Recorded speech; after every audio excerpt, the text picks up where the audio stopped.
redefinir, realinhar e recomeçar.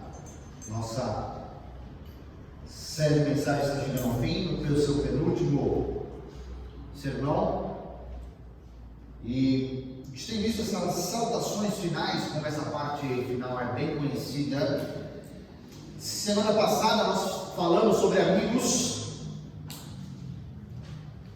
e cheguei à triste conclusão que muitos de nós não têm amigos cristãos, que é uma grande deficiência da vida adulta. Então você sabe o que tem que fazer. Hoje nós vamos ver uma segunda parte muito importante da vida cristã, que é a intercessão. Intercessão é um outro nome para a sua vida de oração. Não somente um momento de oração, mas tudo aquilo que envolve um ministério de oração. Algo que envolve muitas vezes súplicas, às vezes ações de graças. Então esse termo engloba muito mais do que uma petição, algo normal, que a gente também conhece como orar. A gente tem visto várias pessoas que o apóstolo Paulo tem falado aqui nessa parte final. E interessante que ele não estava só ganhando vidas e ganhando muitas vidas para Jesus Cristo, mas o apóstolo Paulo também, ele fazia amigos. A gente pode contar pelo menos 100 pessoas. Alguns ele cita por nome, outros ele cita a igreja, na verdade.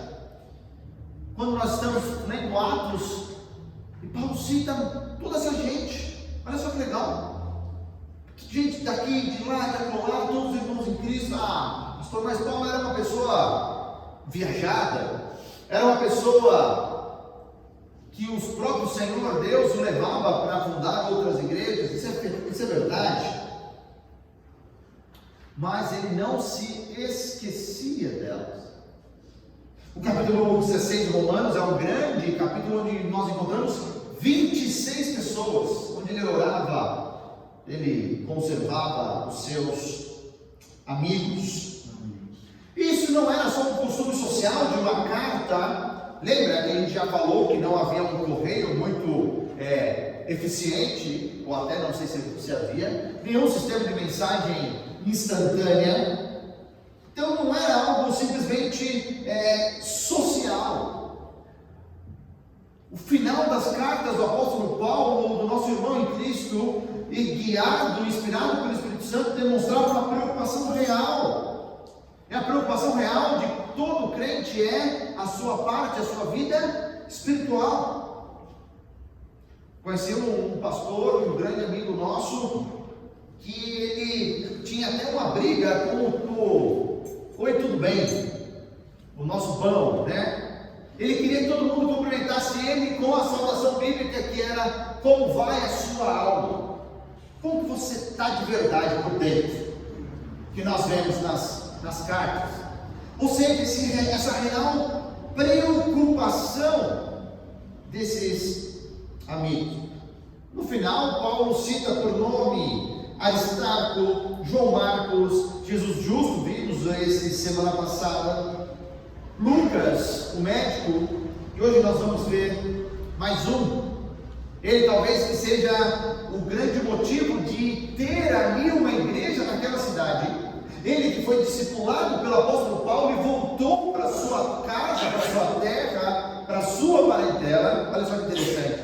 Muitas vezes Deus chama pessoas para sair da sua casa, da sua parentela e ir para um outro lugar. Mas muitos, eu creio que a grande maioria, Deus chama para, com a mensagem de salvação, voltar para a sua casa, voltar para a sua parentela e mostrar o que Jesus Cristo fez comigo e com você.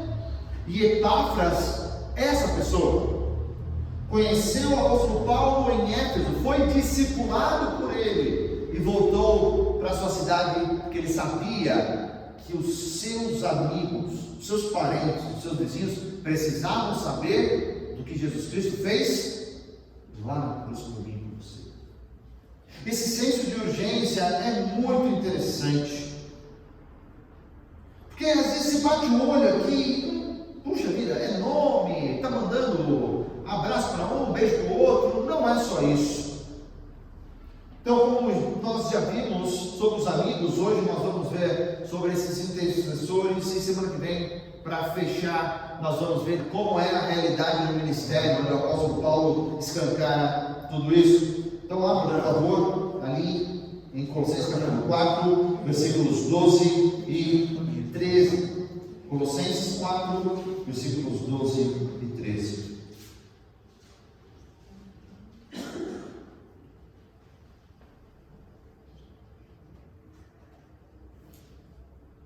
Diz assim a palavra de Deus: Epáfras, que é um de vocês e servo de Cristo Jesus, envia saudações. Ele está sempre batalhando por vocês em oração, para que, como pessoas maduras e plenamente convictas, continuem firmes em toda a vontade de Deus. Dele dou testemunho de que se esforça muito por vocês e pelos que estão em Laodiceia e em Hierápolis. Até aqui. Nossa, vamos orar. Senhor Deus, Pai querido, pedimos nesse momento toda a ajuda, todo o auxílio do Teu Santo Espírito que habita em todo cristão, para que a gente possa compreender os princípios, as verdades desse texto e vivê-las a partir de hoje. Pedimos ao Senhor, pelo nome de Jesus Cristo. Amém. Lá no início, talvez no capítulo 1, nós falamos bastante sobre quem era Epáfras, esse discípulo do apóstolo Paulo, e essa igreja que nasceu nessa cidade, não fundada por uma pessoa especial, fundada por um leigo, por uma pessoa comum, talvez com pouco ou quase nada de preparo. Alguém simplesmente que ouviu a mensagem, foi discipulado corretamente e falou: eu preciso voltar para a minha terra, para a minha cidade, e as pessoas precisam ouvir isso. Ele havia aceitado o sacrifício de Jesus Cristo ali na cruz, em Éfeso, e voltou para a sua casa para compartilhar, não para sumir no mundo, mas para mostrar que a vida dele havia sido mudada, para mostrar o que Jesus Cristo havia feito por ele. E ao que tudo indica, tudo parece, meus queridos, ele entendeu que outras cidades ao redor precisavam também da mensagem de salvação. Então ele leva essa mensagem a Laodiceia, a Hierápolis. Então essas igrejas que começam ali, também são fruto de uma pessoa dedicada ao Senhor, uma pessoa chamada Epáfras. Talvez a gente coloque esse conceito, mas Epáfras foi um missionário no meio do seu próprio povo. Eu acho que não tem no calendário divino de Deus algo mais que encaixa mais do que missões estaduais ou missões regionais, falar de alguém que foi missionário no seu próprio povo. E é uma luta nossa. Mineiros para Minas Gerais, sul-mineiros para o sul de Minas. Gente, que dificuldade levantar novos obreiros da terra. E Epáfras foi um dele. E nós começamos a ver a total motivação desse irmão em Cristo, porque o que motivava era que ele era servo de Cristo. Isso bastava. Por ser servo do Deus Altíssimo encarnado, ele amava Jesus de todo o coração. Ele queria compartilhar a sua mensagem a todos. Ele queria entregar a sua vida todos os dias, fazendo só aquilo. E o mais interessante é que ele não fazia isso sozinho, ou à parte. Ele fazia isso por meio do ministério da igreja local. Não existia outro meio. em cooperação com outros cristãos. Gente, quando de fato entendemos essa verdade bíblica, que não existe missões, não existem outros ministérios a parte da igreja local, tudo emana das igrejas locais, a ficha cai e nós vemos a beleza por quem Jesus morreu, que foi pela igreja ali. E essa força que é a cooperação é a soma das outras igrejas ali junto. Se você não se lembra, eu vou trazer um versículo à sua memória do início da carta. Olha aqui, o apóstolo Paulo fala do início da carta, no versículo 7. Epáfras era o nosso amado cooperador. Epáfras era um fiel ministro de Cristo. O apóstolo Paulo fala: Epáfras é um igual. Eu não estou aqui em cima e ele aqui embaixo. Todo mundo que está disposto a servir a Cristo tem lugar nesse trabalho. Sabe onde nunca falta vaga, gente? O pessoal às vezes procura emprego, não é verdade? Está faltando. É no ministério. Porque para trabalhar para o Senhor, para se esforçar, para servir Ele, sempre tem lugar.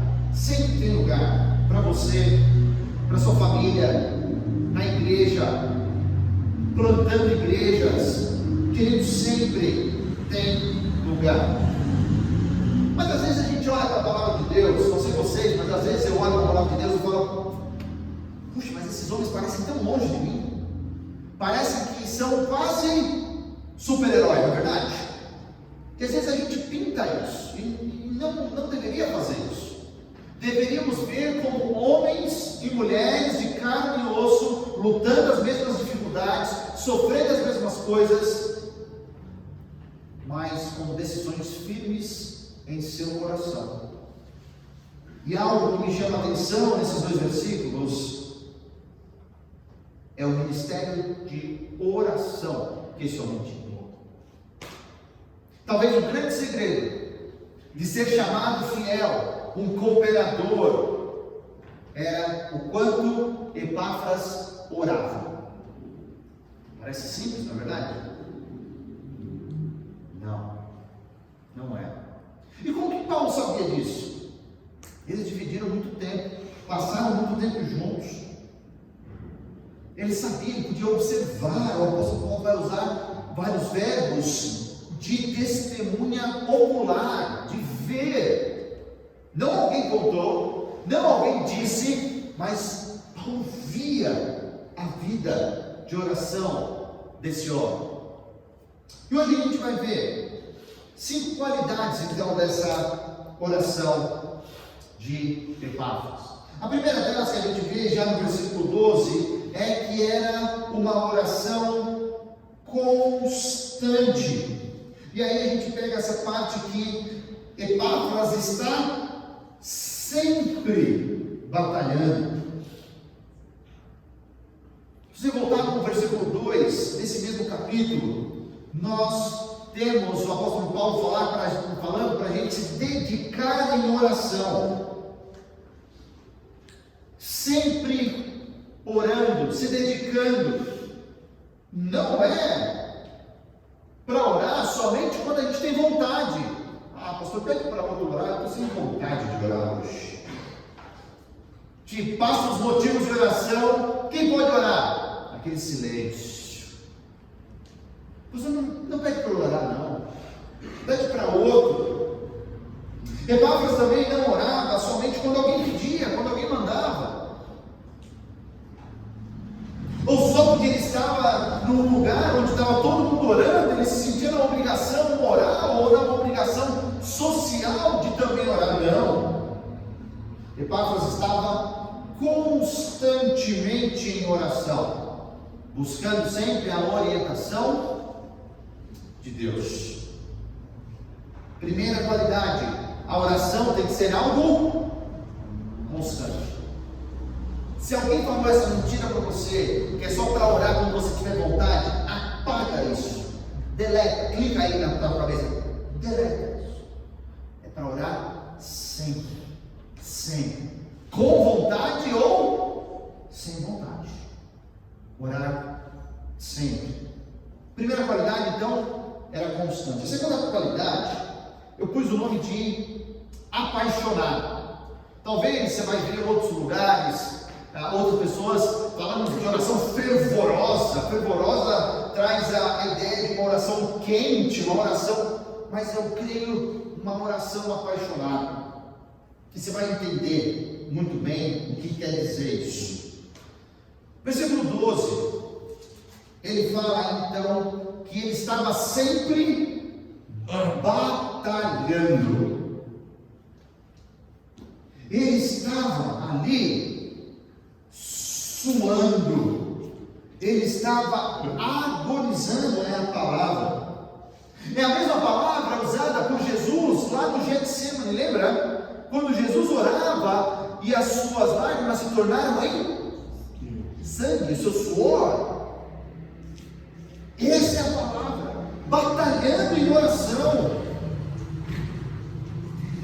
Vai, Epáfras, queridos, oração não é uma programação, mais uma coisa que falam para fazer, não. Oração é algo muito sério. E ele encarava ela de acordo com a seriedade que Deus dá. Não a seriedade que eu coloco, que eu quero.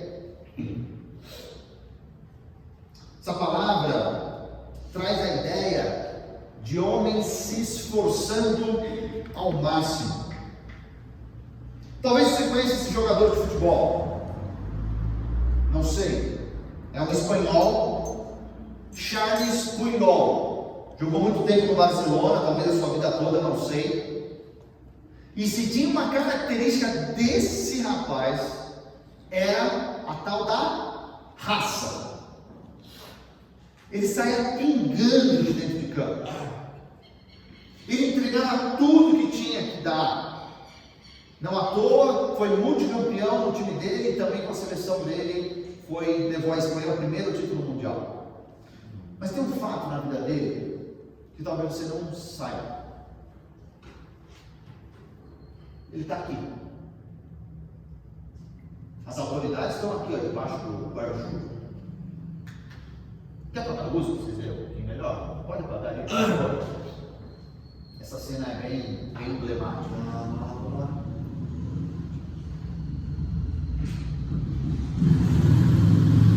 É um campo de futebol, flores, todo mundo de terno.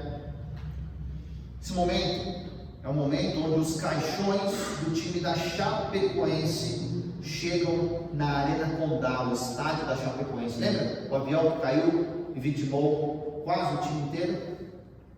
Quem fez questão de vir, honrando o esporte que ele se dedicou toda a vida, está aqui. Gente, esse dia caía chuva, mas Deus não dava chuva. E ele estava lá, ensopadinho, carregando cada um dos cachorros.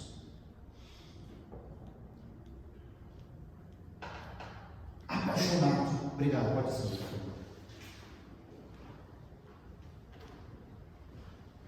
Quando você tem uma paixão, talvez você tenha uma paixão. Quando você gosta muito de uma atividade, você se esforça para aquilo. Você gasta tempo, você gasta recurso, você pesquisa, você vai atrás. Cada um de nós tem uma, eu sei disso. Mas, queridos, o que eu quero chamar a nossa atenção hoje aqui é o seguinte: se nós se esforçássemos em oração, batalhasse, da mesma maneira que a gente faz isso com aquela atividade sua, a igreja seria outra. A minha vida, a sua vida seria outra. E aí sim a gente teria um reavivamento bíblico. Porque a gente estaria investindo, não perdendo tempo, investindo tempo naquilo que é eterno e não transitório. Muito bem. Constante, apaixonada. Versículo 12 ainda, nós vemos mais um detalhe muito interessante. Ela é pessoal. Porque ele não orava simplesmente por todos os cristãos do mundo. Ele orava por quem? Por vocês. Ou seja, ele orava pela igreja em Colossos. Nominalmente. O fulano lá, vinho e tudo mais. Ele orava ali pessoalmente. Ele não orava sem mencionar alguém em particular. E o versículo 13 fala que ele também orava pela igreja, por cada um de Laodiceia e de Hierápolis. Ele não orava assim: Senhor, abençoe os missionários de Minas Gerais. Não. Ele orava nome por nome.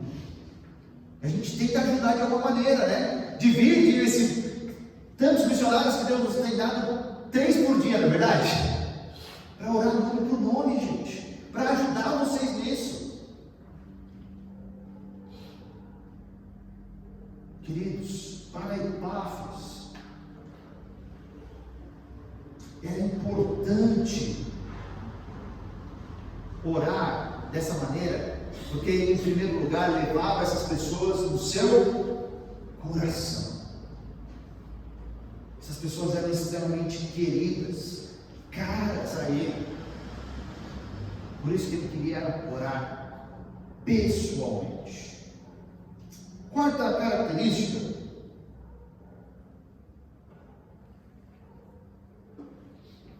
já no versículo 13, é que ele orava de uma maneira clara. Ele orava de uma maneira objetiva. Se alguém chegasse para ele e falasse: pelo que você está orando agora, ele saberia dizer exatamente. Não teria problema. Ele queria que os cristãos fossem maduros, certo? Como pessoas maduras, plenamente convictas. Ele não queria que as pessoas prosperassem, vendessem uma casa, comprassem um carro. Ele queria que eles tivessem progresso espiritual, que eles fossem pessoas maduras em Cristo Jesus.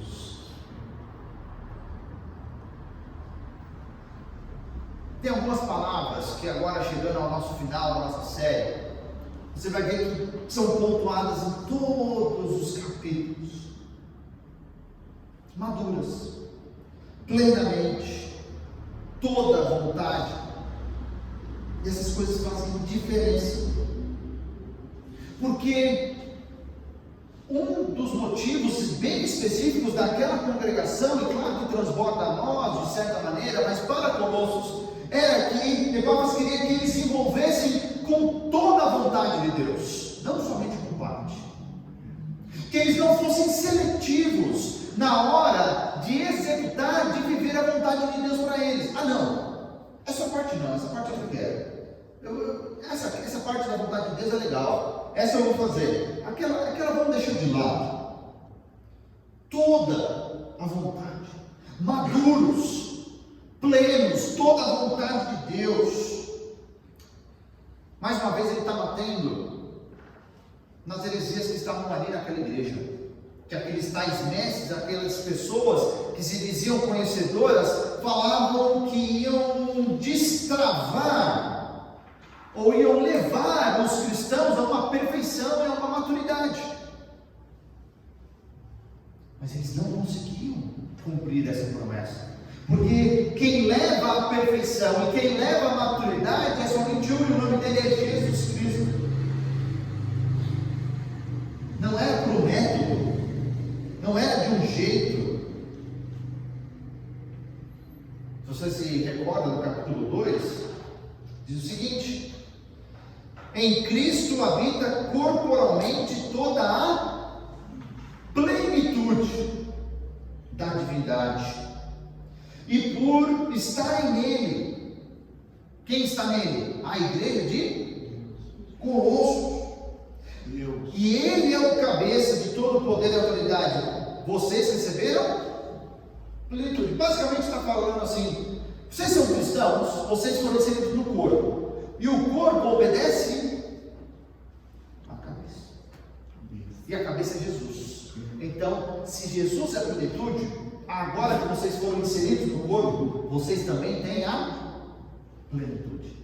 Deixe esse esses hereges de lado, não vale a pena nem ouvir, nem atender celular, nem nada com eles.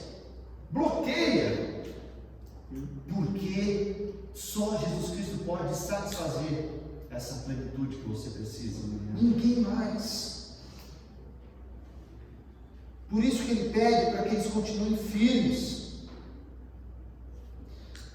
Porque, queridos, creio que mais difícil do que descobrir a vontade de Deus é viver de acordo com ela. Lembra as duas partes da coerência? A primeira parte da coerência era o quê? Viver de maneira sábia, de acordo com o que nós já sabemos.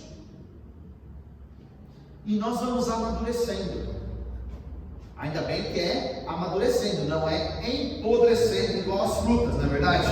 Que depois de maduras elas só tendem a apodrecer. Não, eu e você, por meio de Jesus Cristo, temos a capacidade de cada vez mais ficar mais maduro. Não existe isso em outro lugar, a não ser em Jesus Cristo.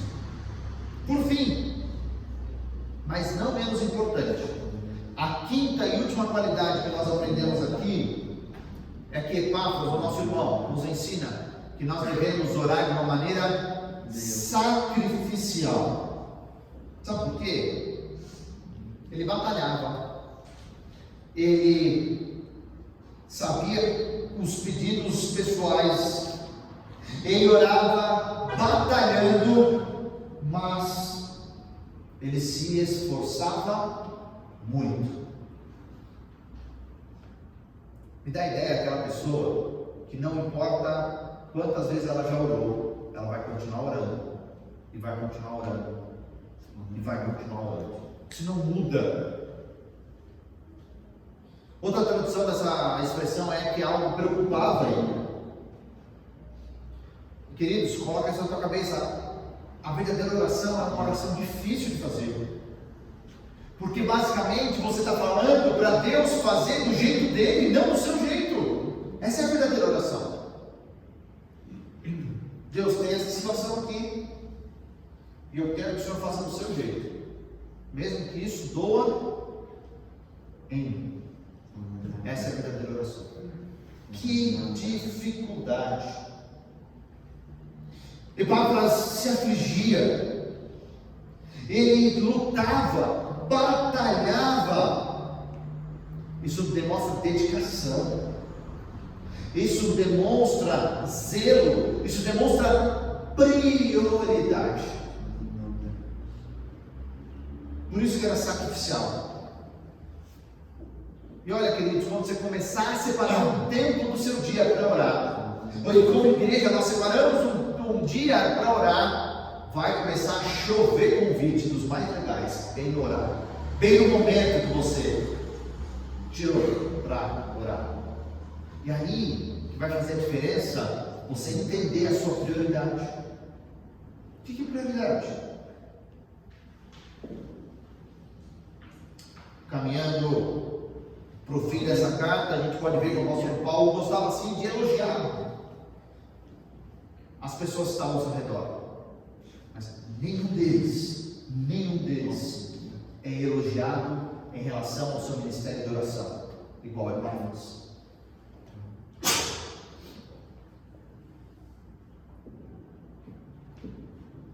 Isso não quer dizer que os outros não oravam, tá, gente? Mas isso quer dizer que marcou a vida do apóstolo Paulo, a vida de oração de Paulo. Você tem marcado a vida dos seus irmãos aqui por causa do seu ministério de oração?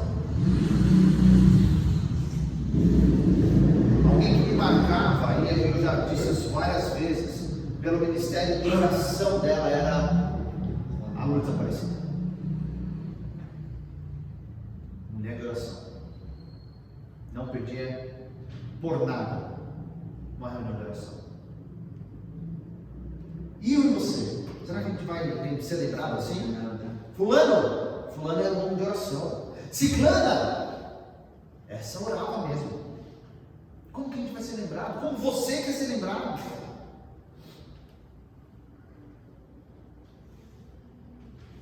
Epáfras orava por pessoas de 3 cidades. A gente às vezes não consegue nem orar pelos nossos irmãos da mesma igreja.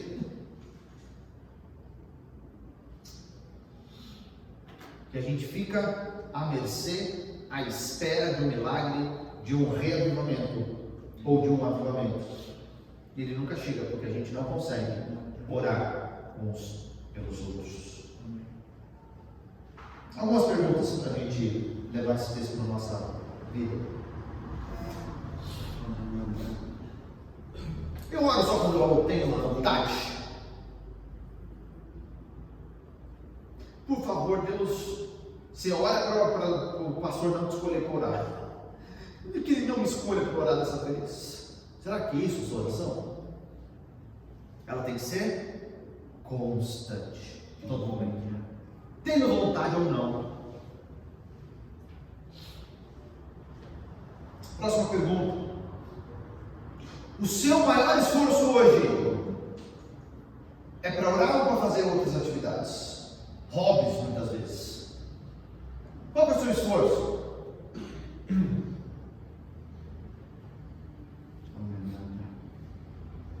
Terceiro, eu oro pelos meus irmãos de maneira pessoal. Senhor, abençoe a primeira igreja batista de Guaxupé. Você não fala nada pessoal. Não está afim. Você leva as pessoas no coração para saber o que elas precisam. E isso é feito completamente nos bastidores, gente. Próxima pergunta. Você está se envolvendo com parte da vontade de Deus ou com toda a vontade de Deus? Ou você está escolhendo, essa parte aqui é muito difícil, eu não vou me envolver não. Isso aí deixa só para quem quer. Vou ficar só com essa partezinha aqui. Trabalhar nos ministérios da igreja? Não, isso é só para algumas pessoas. Não, reunião de oração, não quero vir, só vou ir no culto, tá ótimo. EBD? Não, domingo de manhã, para que vir? Muito cedo. Será que eu tenho escolhido, eu tenho sido convenientemente escolhendo as coisas que eu quero, como se você estivesse consumindo a igreja, não sendo igreja? Meu kit igreja é domingo à noite e quarta-feira. Não, meu kit igreja é só domingo à noite. Meu kit igreja é só EBD. Gente, o que é isso? Consumo de igreja, em vez de fazer parte. Por fim, eu dedico minha oração com zelo e interesse. Eu oro, nem sei pelo que eu estou orando. Qual que é o pedido mesmo?